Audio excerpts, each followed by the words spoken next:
जय हिंद दोस्तों, स्वागत है आपका। आज के सीटेट प्रैक्टिस क्लास में हम लोग देखेंगे बाल विकास एवं शिक्षण शास्त्र से पूछे गए प्रश्नों को।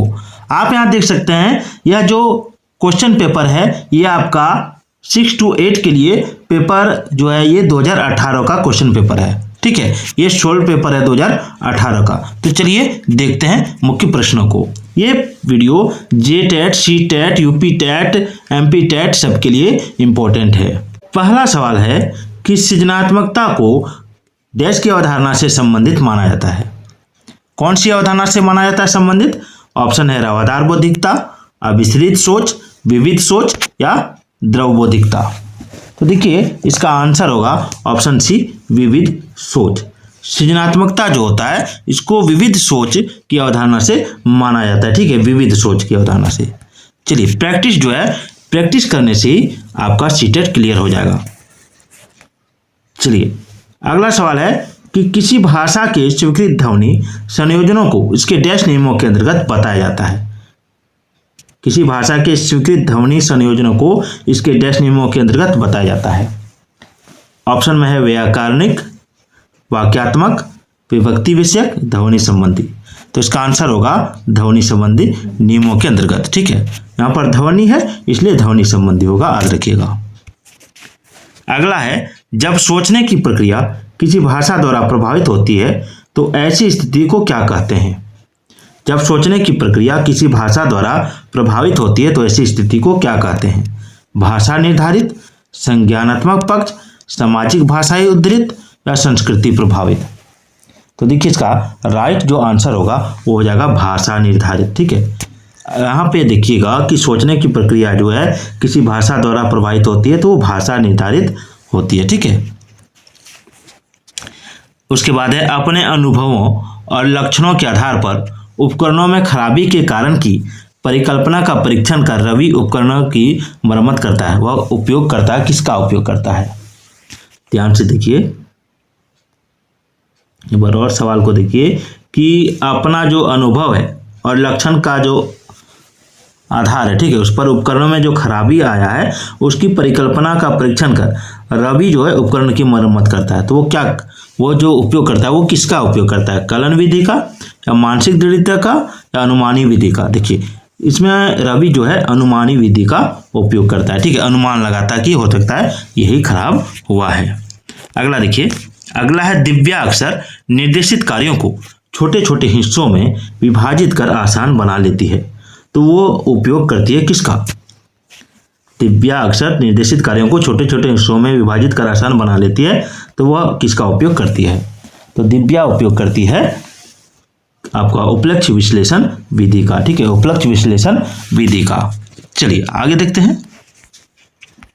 आगे है पुरुष और महिला की भूमिकाओं का निर्धारण समाज करता है या कथन बताता है कि।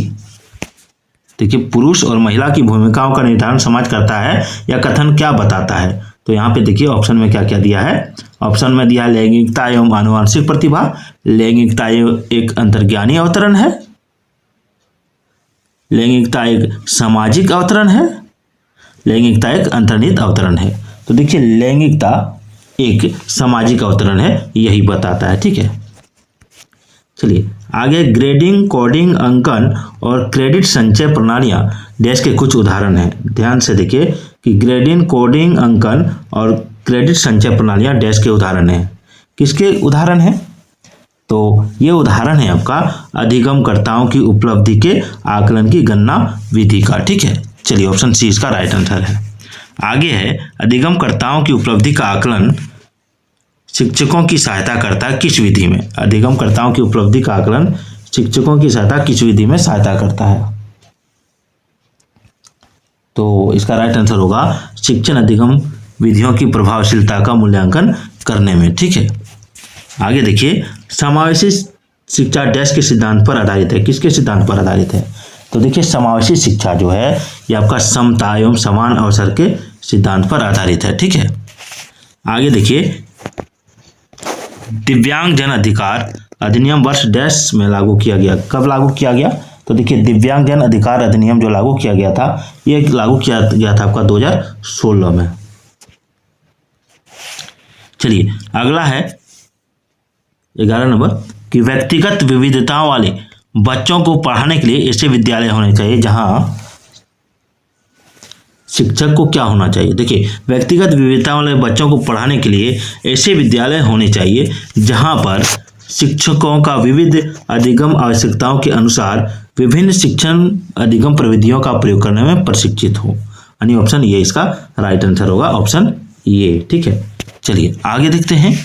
आगे है कि निःशुल्क एवं अनिवार्य बाल शिक्षा अधिकार अधिनियम 2009 दिव्यांग बच्चों की निःशुल्क शिक्षा के अधिकारों को सुनिश्चित करता है। तो देखिए, इसका राइट आंसर जो होगा वो हो जाएगा ऑप्शन डी, 6 वर्ष से 18 वर्ष तक के बच्चे के लिए।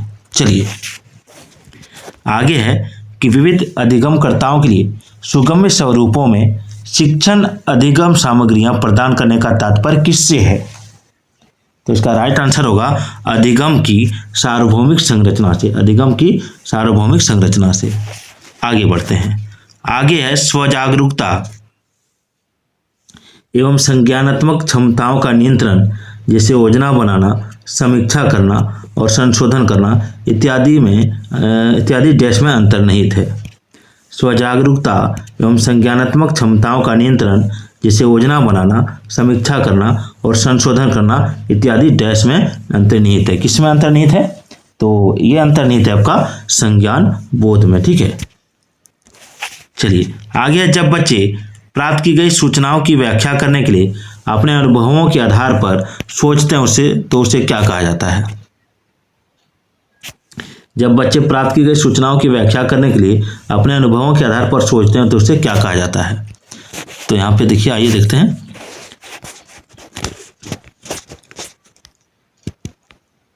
उसे क्या कहते हैं? तो देखिए, उसे कहते हैं आपका मूर्त सोच। ठीक है, मूर्त सोच, ऑप्शन सी। चलिए आगे बढ़ते हैं। आगे है अधिगमकर्ताओं की व्यक्तिगत क्षमता के आधार पर उनकी कठिनाइयों के विभिन्न स्तरों को ध्यान में रखते हुए पढ़ाने की विधि को क्या कहा जाता है। अधिगमकर्ताओं की व्यक्तिगत क्षमता के आधार पर उनकी कठिनाइयों के विभिन्न स्तरों को ध्यान में रखते हुए पढ़ाने की विधि को क्या कहा जाता है। तो इस विधि को कहते हैं विभेदी अनुदेशन। ठीक है, विभेदी अनुदेशन। आगे है प्रतिपालन अधिगम का एक विशिष्ट चरण है जो अधिगम के डैश चरण का पूर्ववर्ती है।